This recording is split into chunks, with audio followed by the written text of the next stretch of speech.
Sacred Places, the Pantheist Experience, the show where we explore the philosophy of pantheism and the personal experience of nature-centered spirituality. I'm your host, Poffo Ortiz, founder of Biopantheism, the ethics-based codification of pantheism that stresses the importance of biological life and seeks a deeper, more meaningful relationship with the eminent and emergent divinity of nature we call the Omnia. We are all connected, and we are all one.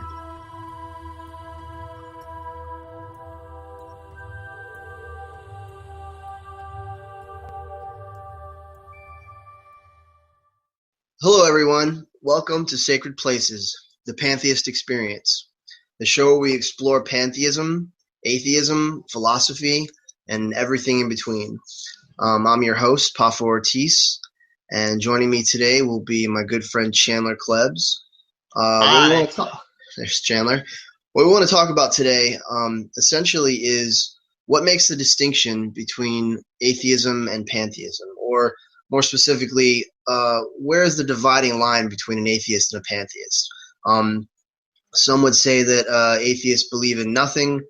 They say that there is no God, and pantheists believe that everything is God. So that seems like a pretty big disparity, but I beg to differ. I actually believe that atheism is a more expedient route to pantheism, and essentially if you are a compassionate, kind-hearted, logical person moving in the direction towards sustainability, and if you care about the environment, if you love nature, you're much more inclined to lean towards pantheism. And there's a lot of misconceptions about what pantheism really is, so this being our first show, we're going to try and clarify some of that, and hopefully this will be a positive experience for everyone. We're going to see if we can sort of bring Chandler over to our ranks today.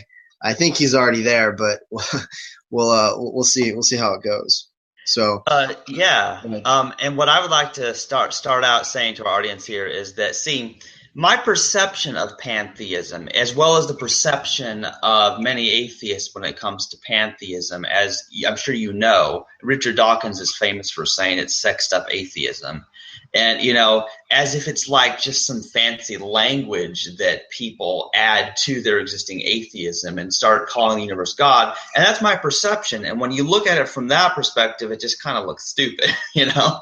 But sure. I've encountered many people who view pantheism in that way, that it's sort of a superlative. You know, it's unnecessary. There doesn't need to be, we already have a perfectly good word for the universe, and it's the universe. So when you call it God, it just muddies the waters and it confuses things, because people have so many negative associations, or positive associations with, you know, their delusion of the concept of the man in the sky. So is it really just about language and semantics, or is there something more to this? And I am almost 100% positive that there is a, let's just say, a greater dimension to this idea, because what you have essentially is religious naturalism. Okay, religious naturalists, obviously, as opposed to supernaturalism, view the natural world as the source of inspiration and you know, reverence and awe and wonder. And well, where does that come from? That just comes from a greater awareness of that natural world. So those who are sort of confined in urban areas, living in a city, and you know, aren't really interacting you know, with the natural world. They don't live in a rural setting. They're not going to be as inclined to have this perspective. But those who work in close proximity with nature and deal every day with plants and animals and the sciences and biology and chemistry and whatever it might be, you know, it could be cosmology and astronomy. We're really just talking about a deeper awareness of the natural processes, and that actually, it goes deeper than that, but that's what's necessary. So there's a distinction there, because you can not believe in the traditional anthropomorphic God as pantheists do, we don't believe, in a transcendent deity. But then what makes the difference? Like a pantheist and an atheist will still say, but nature is indifferent, nature is cold and cruel, and nature is out to get us and out to kill us. Well, that's true, but that's not the whole story, is it, Chandler? Nature is also there providing for us and nurturing us and taking care of us and giving us everything we need. And nature in our bodies is continuously communicating to us and speaking to us and helping us and healing us and sort of maintaining these autonomic systems that we don't even think about consciously that are going on like at all times. So there are forces and powers that are beyond us that are benevolent. Okay, now listen carefully. There are forces and powers that are beyond us that are altruistic and helpful to us. But the distinction is within those forces and powers, there is also a dichotomy. There is also natural selection and survival of the fittest, and there are the cruel and inhumane and very ugly aspects of nature as well. So the pantheist takes all of that, and we view the whole as a beautiful and sacred and divine process, not necessarily glorifying death and entropy and starvation and sickness and disease, but recognizing that there are useful purposes to these things, and it all leads to a form of progress. Like there is a teleological perspective here that atheists generally tend to disregard, which I think we've talked about it many, many times, that nature, that evolution is actually bringing us, down a certain path. We're moving in a direction towards greater and greater levels of cohesion and self-awareness and consciousness. That consciousness is essentially the goal. So this is very different than what most strict, I'd say, fundamentalist, atheists would say. And of course, atheism just means you deny the existence of a theistic God, and that's all that means. And here's what I would like to clarify is, I think we live in a world where the majority of people are one of the monotheistic religions. The Christian, Islamic or Muslim, and then there's the Jews. And I think what atheism is, people, they don't even understand atheism, because to them, like, they don't understand. They think that atheist means you're an immoral person, like that you're just disobedient to God or you just want to sin, So first of all, people don't understand atheism, and it's important for them to understand atheism in order to get them to biopantheism. It's important that they first understand, what an atheist is, to then understand how an atheist can go beyond that. Many religious people, sort of by default, they equate the lack of religious beliefs with immorality, because they're so strongly associating their particular faith with the development of ethics and morals, of value system. So in their minds, as long as you have some form of religion, then that means you're a good moral person. And atheism essentially means you've denied and rejected all religion and all supernatural beliefs. So how can you possibly be a moral person if you're rejecting what they consider to be the source of morality? And that's where it comes from. But obviously, as we know, religion can be used for good or for evil purposes. So in the absence of supernatural beliefs, you don't have immorality. You just have the absence of supernatural beliefs. You have a more rational, logical, reasonable worldview that's based on evidence and demonstrable, basically empirical evidence is what lays the groundwork, the basis for reality, as opposed to mythology and delusion, which is absolutely the direction we need to move in. So I support the atheist movement 100%. But here's the distinction. Excuse me. It doesn't stop there, because once you know what not to believe, you're still left with all the existential questions, all the great unanswerable questions. Where do we come from? Why are we here? What's my purpose? What do I do with my life? How should I live my life? What is consciousness? Like, where are we headed? Like, looking for significance and meaning. And these questions are answered, unfortunately, by the systems that are already in place, by the religious systems that are already there, that are more than eager to give us their predetermined answers. So what biopan and what pantheism represents is bridging the gap. It's the communion between science and spirituality. You understand? And I've said earlier that okay, what makes the difference? I said there is no transcendent world, but we can have a transcendent experience, and there is no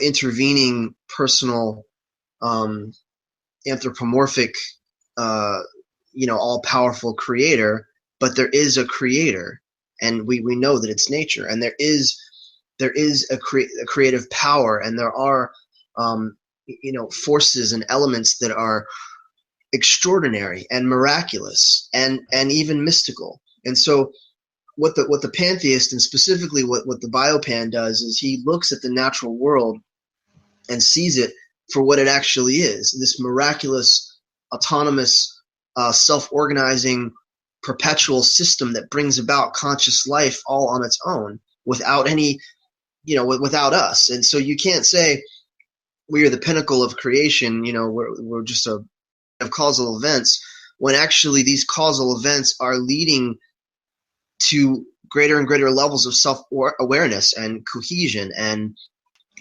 organization. So we have this self-organizing system that you would just say is a machine. It's a thoughtless, random machine. No, there's more to it than that. And so that's like a starting point, is you recognizing that, yes, we're all atheists when it comes to the Abrahamic faiths and the monotheistic God, concept of God.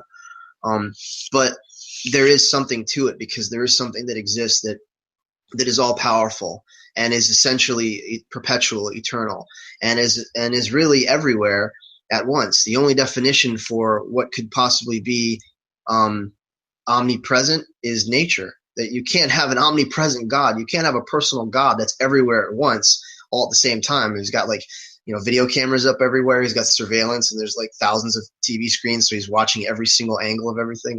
Like the Matrix. Like the Matrix, like the Architect. It makes no sense. So what we really, you have pantheistic elements, within these within the world's religions. So anyway, but go ahead, Chandler, and we really need to let's keep this focused and really address. Okay. I think we've covered a little bit of your experience of pantheism, and maybe it just seems redundant to a certain extent. But this is all new to our listeners. Are you starting to understand now that there is more to it beyond just semantics? Well, I think so, but it's really hard getting beyond the semantics, because since we have to communicate using words, I find these words trip me up so badly, Sure. And so, I got something for you here. Let's not use religious language at all. Let's talk about the natural world, and I won't use any of the terms which pantheists are taking back the religious terms, and we don't believe that the monotheistic faiths should have a monopoly on religious language, and we don't believe that the religious experience should be relegated to just people who believe in the Quran and the Bible and the Torah. We know that any person, any human being, any individual can have a transformative religious experience, and it could come through poetry. It could come through music. Many times, especially for pantheists, it comes through interaction with the natural world. So it's okay. We can talk about things using sort of non-loaded terms. Right. So from here on out, let's just do that. I'll speak to you as I would speak to an atheist. Okay, Chandler, what is your attitude toward nature? Because that's what really makes the difference between an atheist and a pantheist. What is your perspective, your perception of the natural world? Well, there are two basic things. The first one is realizing that I am part of this whole system, whether we call it nature or the universe or life or whatever we call it. I understand that both in a moral sense and both in a biological sense, I am the same as all the other things. And here's what I mean, Poffo, is I understand that even the matter that makes up this body is the same matter that's been recycled from, billions of years of plants and animals that die and then get reformed as new life, get eaten by other plants and animals. And I understand that literally in the physical sense, I am life, I am carbon, I am, genetics, DNA, all of this stuff. And so there's the literal piece of that, but then comes something else with the understanding that literally we are physically interrelated with everything else that ever has died before and everything that will come after us. Also comes the understanding that there's no superiority between us and someone else. Like, we're all part of the same thing, really. We can't try to claim that we have an independent self, that we're more important, more deserving, that our life is more valuable than something else. And here's where it gets interesting, Poffo, is this is in direct opposition to the Abrahamic religions, as well as other many more minor systems of thought, because they're very anthropocentric or human-centered. They're all about, humans are made in God's image. They're special. And well, if we kill cows and sheep and dogs, that doesn't really matter, because all that matters is humans. Only humans have souls. So they have this human-centered view of things. And I hate that, because it's not only is it not accurate, humans are just one of many animals, but it causes unbelievable amounts of harm. And we're in agreement on that, obviously. The whole vegan movement is based on seeing those other animals as our equals and not doing to them what we wouldn't want done to us. So it all fits together. Okay, so let me stop you before we go too far. But, okay, everything that you just stated, okay, that's pantheistic. Everything you just said, you covered so many different aspects of it. Everything you just said is indicative of a person who understands the real world, who understands nature and science. Everything you just said can be ascertained through studying biology and science, but most people do not have that understanding. Okay, so there's a difference there, and most atheists don't have that attitude toward nature. Okay, what you'll find is environmentalists and people who are into wildlife conservation and who have a care and concern for the earth, for the ecosystems, for the biosphere. They have this mentality, and what it boils down to, it's called biocentrism. Like, it's a life-centered philosophy. It's recognizing, like, as you said, you said it perfectly. The distinctions. It's in contrast to an egocentric or even an anthropocentric mentality. This is a biocentric attitude. So everything you just described is pantheistic. It's just not labeled as such in these different groups.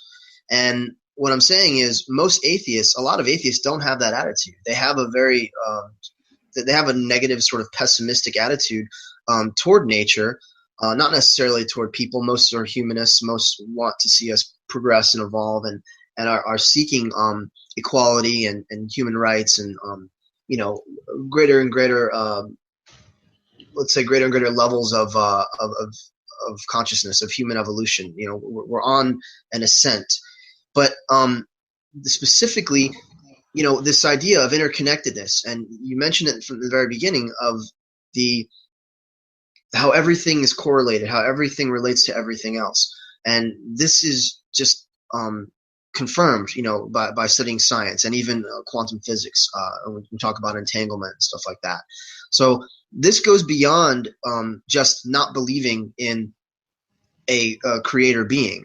Like, you have a different attitude, you have a different perspective toward nature, toward life, and toward our place as human beings, like in the grand scheme of things, which is very important. So there are ramifications. There's a natural progression which leads to veganism, and I think you mentioned veganism, and obviously ahimsa, doing no harm.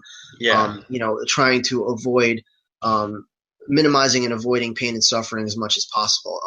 None of this stuff is involved in atheism. Like atheism in and of itself, if it's not married with secular humanism, then you could be an atheist and you could be a serial killer. You could torture and abuse animals, and so it means nothing. Atheism just means you don't believe in God. That's all it means.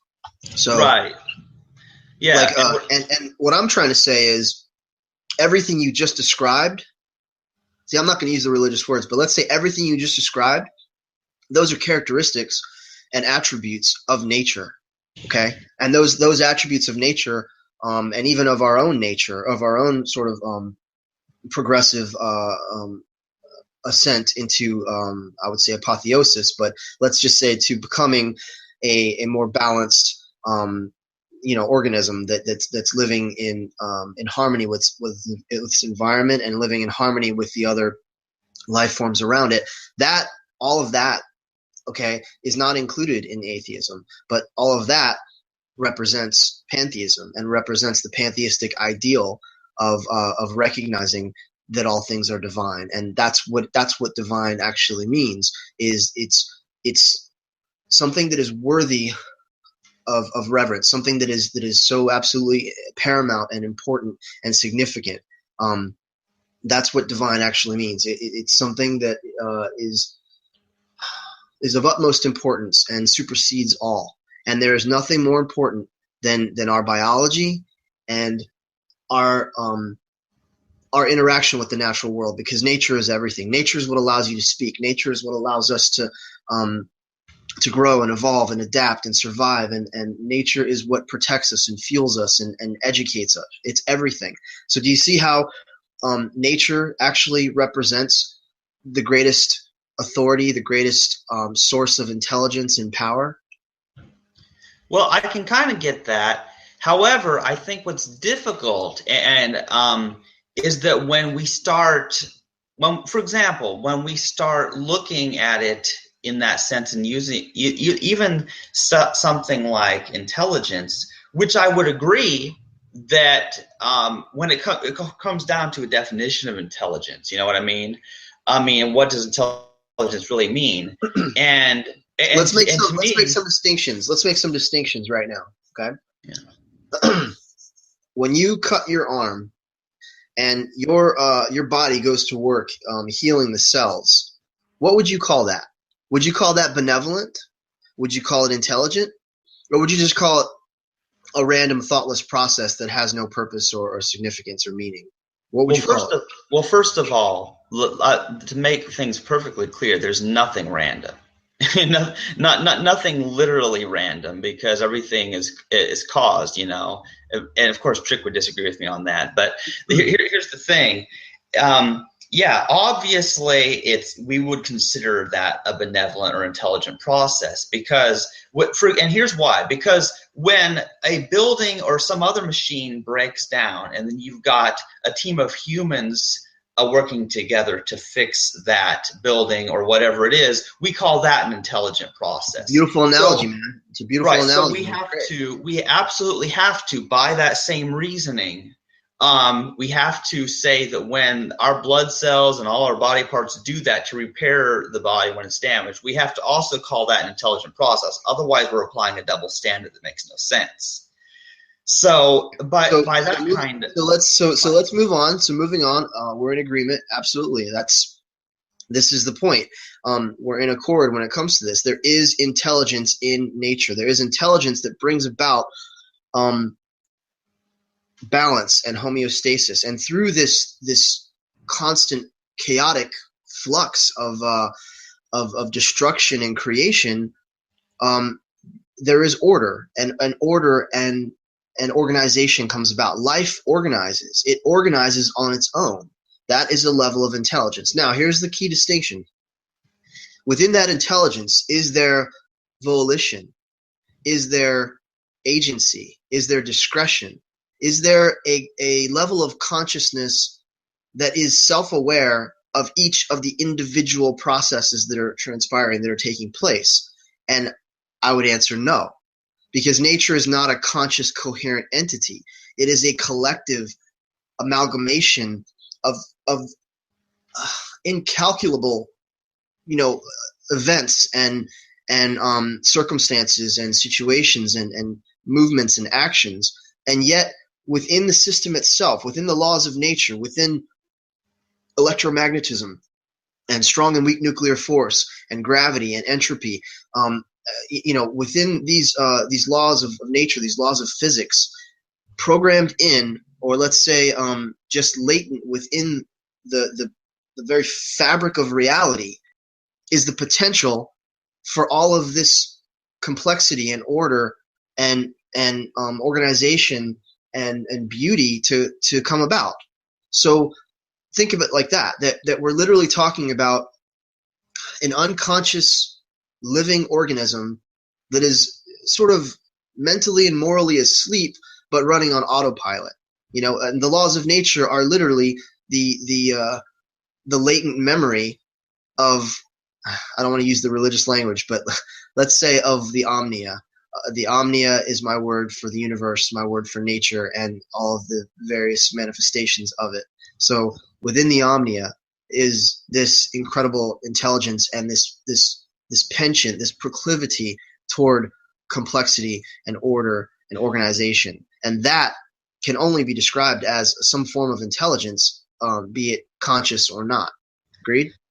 Yeah, I would think so. But here's an interesting point I'd like to make. I would actually argue that an unconscious process that efficiently does the job is superior to a conscious process. And here's what I mean, Poffo. Because if you look at the performance of machines that are on autopilot, basically machines that, such as automatic opening doors, or cars that drive themselves, or computers that can do all sorts of incredible processing and find prime numbers and all sorts of stuff. When you look at even the machines that humans have built that do these sorts of things, they surpass the performance of any conscious human being. And so what we're talking about is, we could call it subconscious or non-conscious or even superconscious if we want, because it's beyond the level of a human and their consciousness, because we as humans do not even make very good door openers. Hey, listen, you froze up there for a minute, so I'm not sure if the camera recorded or not. So maybe just repeat what you just said. Yeah, okay. Like here's an analogy to get my point across, and what I was trying to say here is basically, like, let's say we have, those automatic opening doors that are at high V where I work. Whenever there's a sensor, there's an eye there, an electric eye, that when they get a certain distance in front of it, then the doors just open and the customers come in. And it's so efficient, so efficient, so effective. Whereas if we had to have a human just opening a door every time somebody walk by, that human would get bored, they would get tired, their time would get thrown off, that they would be so inferior. It's an incredible point. It's an incredible point. I mean, what you're talking about is the distinction between a programmed awareness and sort of a conscious awareness that's susceptible to distraction and and ulterior motives and things like that. So yeah, it's a tremendous point. I mean, you're sort of mechanical brain, your uber logical brain comes up with that. And you mentioned, what did you say? A super conscious. How about a meta consciousness? A meta consciousness that's beyond, that's a new ordinary word. And extraordinary, ordinary, causal phenomenon and events. I mean, yeah, you're making my points for me, man. So let's try and stay focused and move on. We're trying to avoid the language so you don't get hung up, but we're literally just talking about science and nature and physical laws. Okay. Let's talk about the experience. Let's talk about what it means when a person is inspired by music or by some form of natural scenery, or being at the top of a mountain, or like sitting under a cascading waterfall, or swimming in the ocean at night, and like watching the full moon rise, or just like anything, just interacting with nature, and plants and animals, and watching plants grow, and seeing how life forms and organisms interact, and there's just such phenomenal beauty and intricacy in it, and there's such subtle and complexity, so much subtlety and complexity, simultaneously is going on, that we can't help but be enamored and in awe and of these natural processes. But of course, if you're not privy to these things, if you spend all day behind a computer screen and you're just playing video games, or you're indoors, or you're just not, you're raised in an environment that where you're not really reflective and contemplative and experiencing these things, you're not going to have the same. This is an awareness that needs to be cultivated. It's an awareness that needs to essentially sort of be taught and guided. You need to guide a person into this way of thinking. Or most people who are pantheists or biopans, they've this is a natural organic process. They've come about this understanding on their own, but it needs to be cultivated. It needs to be maintained. I have to remind myself continuously, of the food I'm taking into my body and what I'm doing, and the miraculous nature of all these things. And so there's another word, miraculous. Let's just say the extraordinary nature of all these things. And that's the difference, is there is a heightened sort of acute awareness of what others would consider mundane. And so there's this experiential aspect of pantheism as well. We're not just talking about doctrine. We're not just talking about, facts and statistics and numbers. We're talking about looking at the Hubble telescope, looking through that telescope and seeing, the galaxies and the cosmos, the star clusters, and the incredible, just you're overwhelmed at the vastness of it all, at the the power and the weight and the gravity of it. It just hits you, and that's an emotional experience. So there's this emotional aspect to it as well that you won't get if you're sort of segregated and cut off and not interacting with natural systems and with elements and the seasons, and even with other life forms. It's very important that we always recognize that there is something miraculous behind every species, every set of eyes that you're looking at. There's wonder and there's magic there. There's magic that's going on there. So, there you go. See, magic. There's no such thing as magic, right? But there are experiences that can be magical and that can be transformative and moving and inspirational. Yeah. Well, see, here's the interesting thing about it, Poffo, is it's very interesting because like people have emotional experiences in response to these things you mentioned, and that's true. But what's particularly interesting about it, though, is we don't necessarily need there's different ways of interpreting those emotional experiences, and that's what's key about it. And it seems to me that hopefully that would be enough, that it's enough to appreciate the trees and the flowers and the animals, and unfortunately don't see enough of that living in the city. I'm stuck in the city and I hate it. I want to live. I like being out in the middle of nowhere, because that's the best thing. But here's the thing: is that should be enough without having to go to some other traditional religion to explain it. And what I'm hoping is that people will see that, is that they're like, they can look at these things and appreciate these things for what they are, but then they don't have to get caught up in a whole theology or some kind of a big long thing that distracts them from it. Right, the doctrine, the dogma, and the rituals, the self-imposed rituals, and the very limiting egocentric aspects of most of the traditional religions. Yeah, absolutely. There is no need to to always invoke the belief in an alternative reality.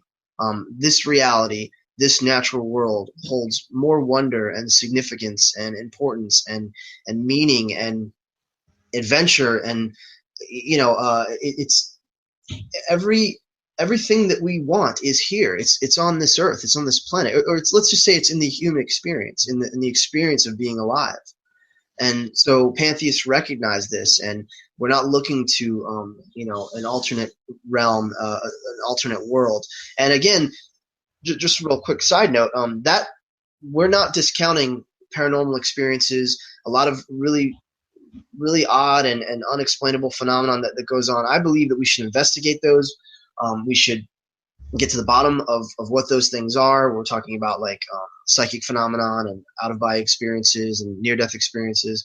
I'm 100% for the exploration into these things, with an open mind, but not with a preconceived notion of what they are. So we're not going to go into something already believing that there are ghosts and spirits and supernatural entities, because that'll just taint our interpretation of these events. So, see, what I agree with that. And here's the important thing, Poffo, is that I think the hardest part about people overcoming their traditional religions is giving up the belief in an afterlife. I think that's really hard for them, because, and here's what's bizarre is that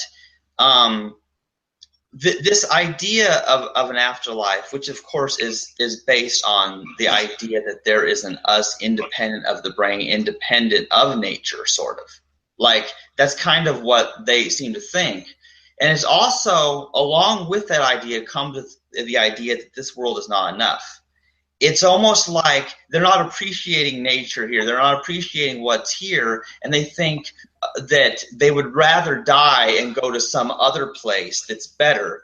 Think about when these religions evolve. Think about where the geographic location and the in terms of chronology, the time period, the era in which these religions were formulated. I mean, they formulated over time, but we're talking about the Bronze Age. The Bronze Age and the Iron Age are when most of these religions came about. So, like, these were incredibly oppressive, brutal, depressing time periods to exist in, where you were always the threat of your life, the threat of being conquered by an invading army, or being killed by some natural disaster or some plague or disease, or by wild animals. So, like, these religious times of hardship are necessary, almost a human survival mechanism to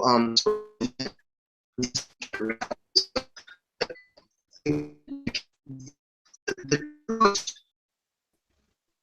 accurate picture of the world, really, I believe, could only come about, in our time, with modernity. Like, we now have a greater understanding than we ever have in recorded history, anyway, that we know of the natural processes and how the world works and stuff. So we're aware of the real source of diseases. We know that these things aren't caused by demonic infestation. We understand germ theory. We understand there are microorganisms and things like that.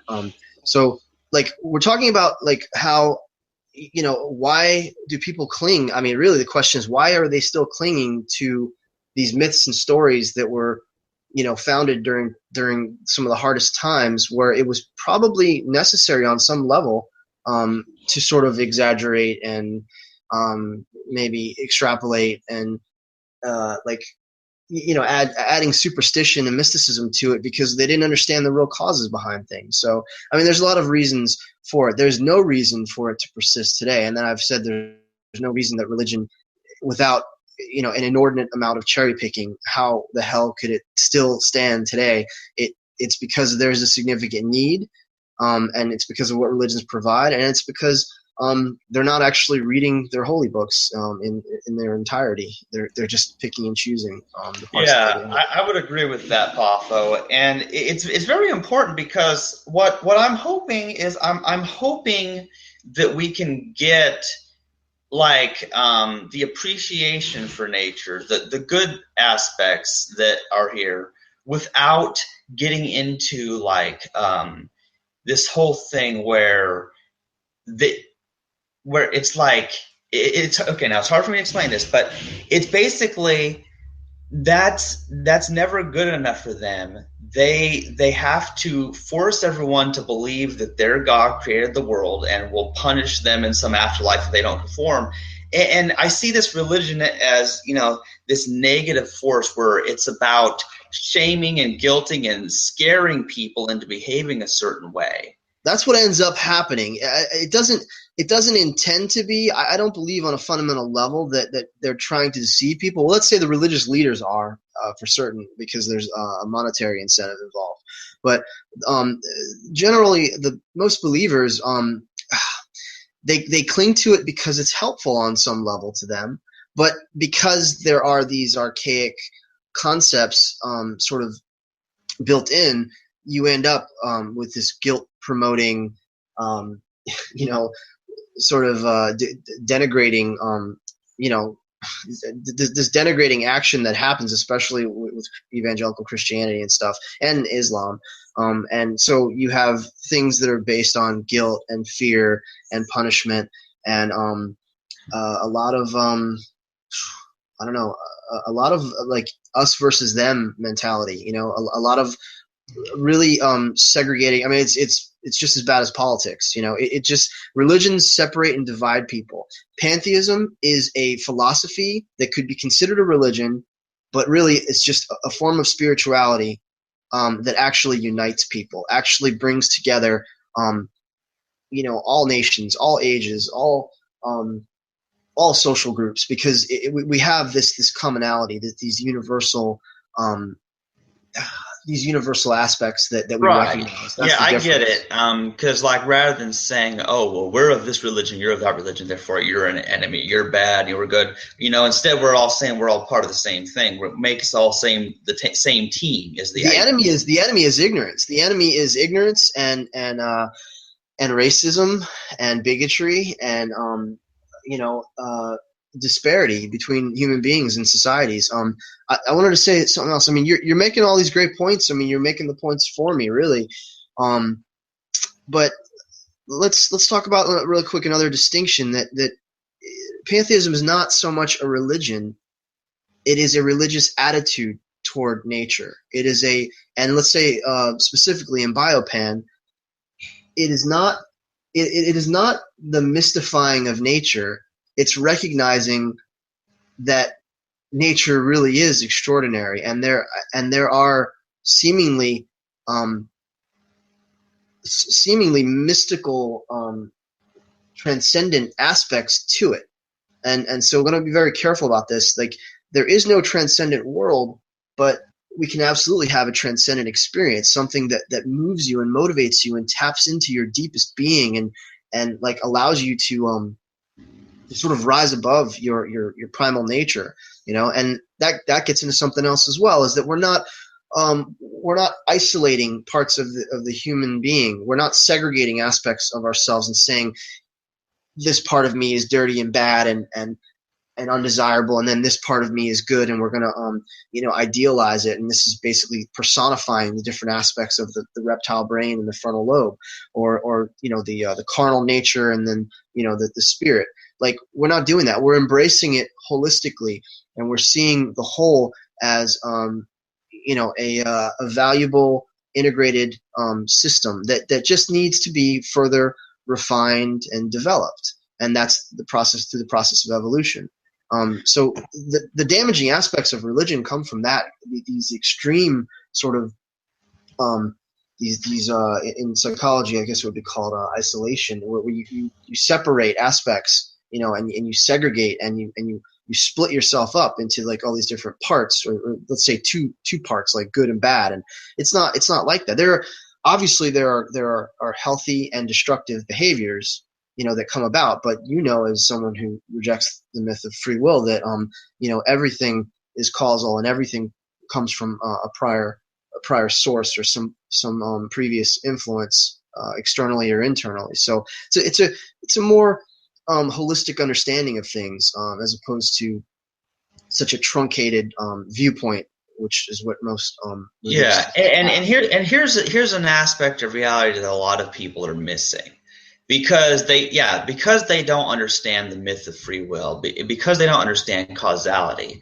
They just see that somebody's doing something that they don't like, or that's against their religion, and that gets into a whole other thing, and yet they don't stop to think about why a person does that sort of a thing. And sure. And this is where it gets so interesting, man, because you'll find that most of I think maybe not everything, but a large majority of things that are done, whether good or bad, we can leave the value judgments aside for now, are done basically for our survival, to seek pleasure, avoid pain. It's actually very simple when you realize it, that when people argue, even over when it's politics, they are worried and fearful that this person getting into office is a threat to their survival. Therefore, they have to convince people to vote for this other person. And so they're all in survival mode. They're all in panic mode. And that's why they're irrational. That's why you can't reason with them, because they're scared. And when people are scared, bad things happen. It's a fight or flight instinct. Absolutely. Exactly. Chandler, I mean, you're making great points. Let's try and keep it. Let's try and keep this as focused as we can, though. I mean, I agree with everything you're saying, and I also am starting to recognize that you've still got a lot of issues when it comes to religion. So it's almost like you need a cathartic. You need to be able to talk about. There's something you said earlier I want to go back to about religion. Yeah, go ahead. Yeah, but there was something you said earlier that I want to get back to about a religious attitude toward nature. And I think we need to get into, what is a religious attitude? What does that even mean? Okay, let's make this distinction. We're not talking about nature worship. We're not talking about worshiping or idolizing anything. We're talking about recognizing the value and the significance of the natural processes and of and a more healthy and sober attitude of our place in the ecosystem. So that is, to me, that's, again, pantheists have redefined. We're taking back all the religious terms and we're redefining them. So when I say a religious attitude toward nature, I mean an attitude of reverence and respect, not of fear, not of the obligation to worship anything, but that there should be a healthy respect. Obviously, you respect a hurricane. Obviously, you respect your body when it tells you have to go to the bathroom, or when you feel hungry, you listen to it. Obviously, we need to respect other life forms with whom we share the planet, because we're not alone in this experience. Yeah, and in fact, here's what's interesting about it, Poffo. The very word respect has very different meanings, because sometimes you respect something because you're scared of it, but there's different kinds of respect. So we need to think about that. Like, for example, let me say this. When I was a Christian, I never respected the God that I believed in back then. In a good sense, it was only fear. It's all, you have to please God or it'll burn you in hell. It was all fear based, and I realize that now. And so if we can be not fearful of nature, that would be nice, because I think people are going to be coming out of their religion with all this fear, and it's about teaching them not to be afraid of the things they've been taught to be afraid. You're making a very complex point, actually. In early human history, in most of human history, actually, it was healthy to be afraid of nature, and nature was our enemy, and it was a threat. It was a continuous threat, and I shouldn't have to really go into that and explain that. I mean, it's obvious. So it's only now with the advancements that we've made in technology and being able to sort of restructure and build things and restructure our environment that we're able to have a more symbiotic relationship with nature. Of course, you could say the Aborigines and the Native Americans had a very close, very integrated symbiotic relationship with the natural world and with the living systems around them. But they respect it. I would say actually Native Americans are the closest to what the attitude that we're trying to propagate here and that we're trying to cultivate. But there is something to be said that at this point in human history, we have a greater capacity to embrace nature than we ever did before, because we've devised ways to protect ourselves from it, so to speak, and that we didn't have before. So a pantheistic attitude was probably existent in many parts of the world at different time periods where life was a little bit more comfortable, a little bit easier. Otherwise, they were literally sacrificing and petitioning and praying to the forces of nature to allow their crops to grow and to not, for these sicknesses and pestilence relationship back then. But at this point, I think we can really have a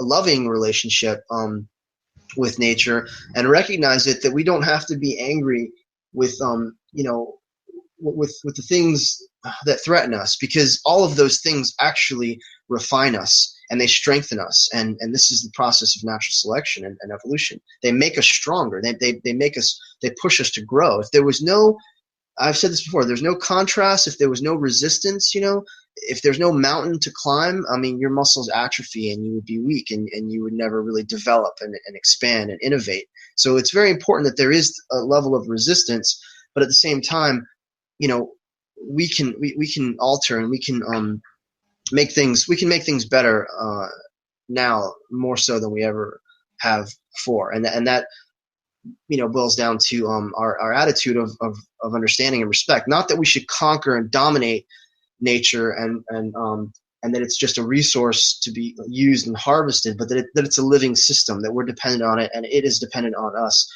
Actually, we always say, if the humans disappeared, every other species would thrive, right? Yeah, it gives you an important. It doesn't need us. Let's just say nature doesn't need us, but because of human populations and our encroachment in these, in these ecosystems, nature needs us now to get our shit under control, so to speak.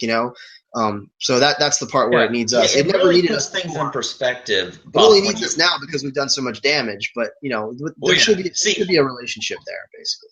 Yeah. Well, what it comes down to is it puts things in perspective when you realize that as soon as all the species of bees go extinct, then we're doomed, basically. Yeah, I mean, they pollinate. They pollinate 95% of our crops, our vegetation. Right. So we're dependent on the bees, and we're dependent on. We've said this before, on the gut bacteria, the microorganisms in our body. We're dependent on all the cells in our bodies to be operating and working in homeostasis. So.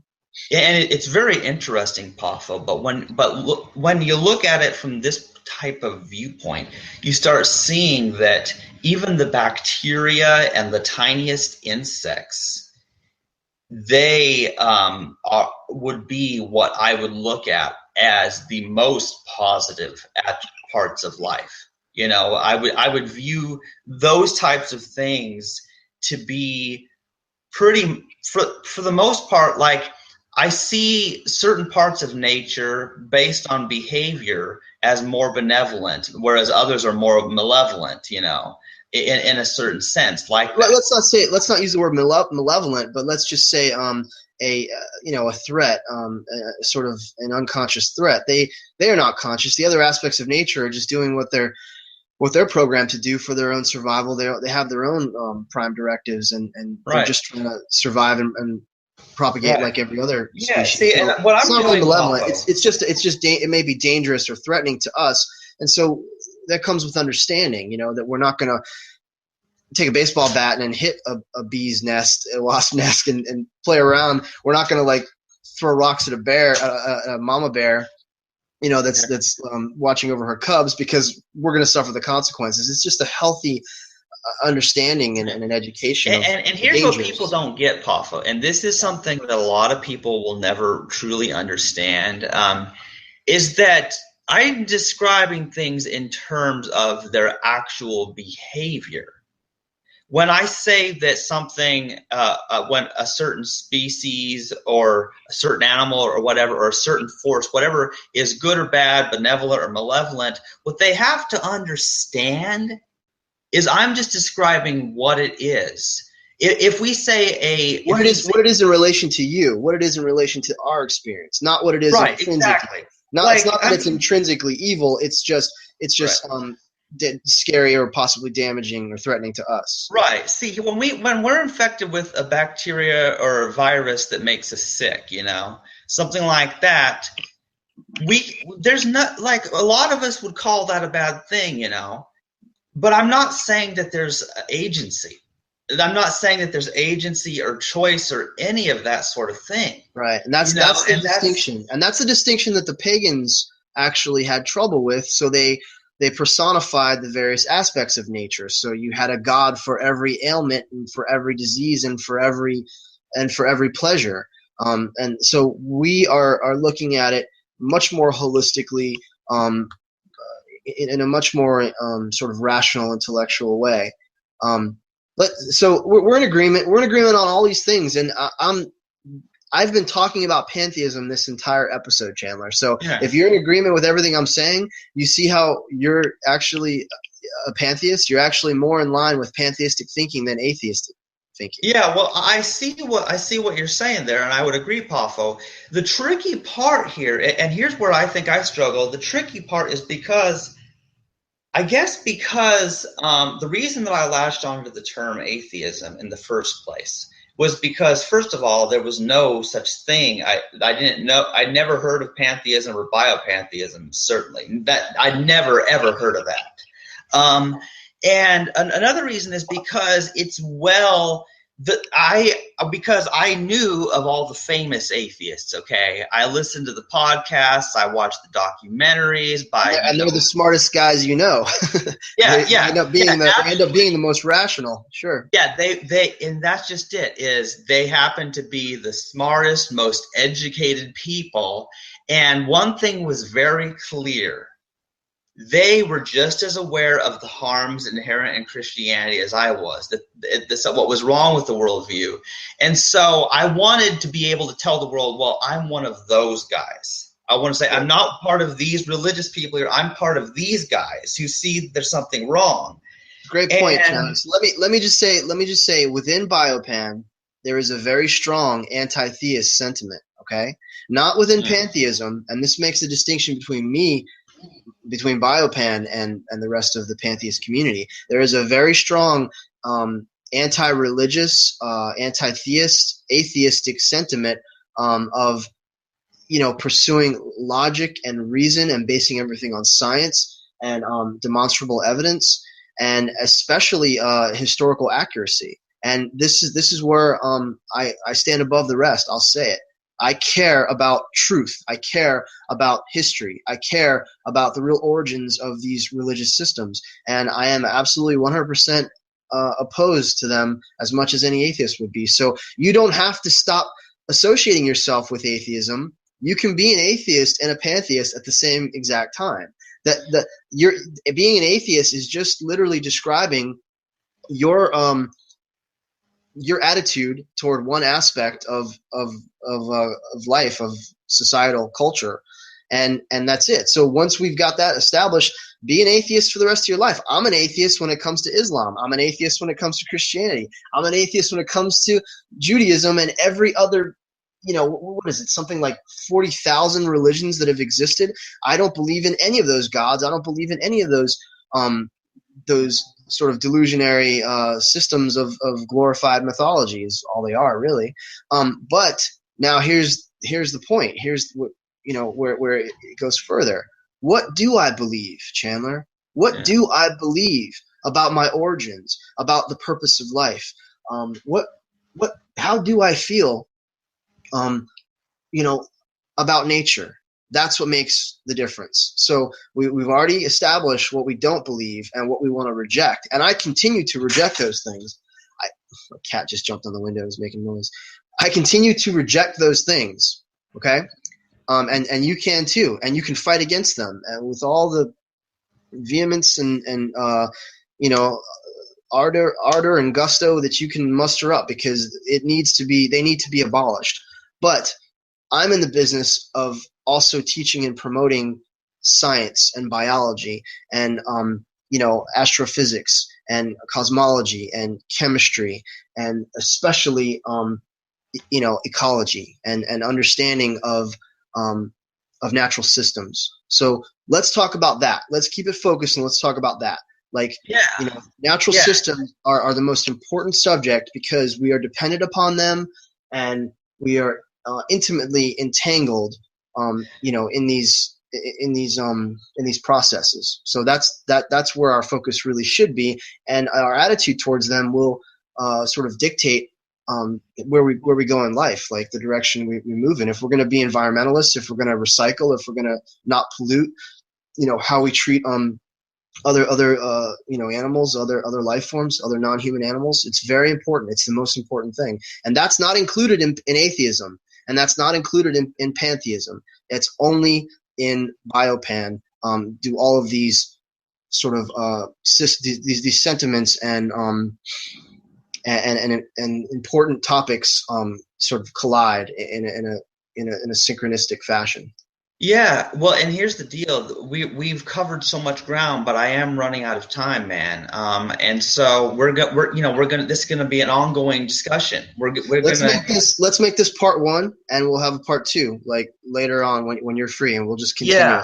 Yeah, because I think we're establishing you can be an atheist and a pantheist at the same time. Atheism is like what you're not about, what you don't believe, and where with the pantheism or biopantheism, we're going more in the direction of, well, beyond that, what do we believe, what do we stand for? And I like that because it's more positive rather than negative. Because I don't want to just promote the stereotype that I don't believe anything, And actually, I don't think "believe" is strong enough of a word. It's a very weak word, and let's say awareness. That your awareness, that you have an awareness of of the natural systems, of the natural order. You have an awareness of the forces and powers that are inherent in nature that came before us, that are antecedent to human civilization. So this is very important. This is the key. Yeah, definitely. So we'll have to have a part two to this, and but this has been great talk, Poffo. So let's get this out to the world, get these great talks out there. But all right, brother. To be continued. All right. So I appreciate it, and I hope all the listeners have enjoyed this first episode of Sacred Places, the Pantheist Experience. And until next time, be safe. This is our source. This is our life. This is who we are. Please visit our website for more information about this life-changing philosophy. You can also join our Facebook groups by following the links provided in the description box below, and find fellowship with others who share these same ethics and ideals. Whoever you are not alone. The whole universe resides within you. Now and forever, in nature we trust.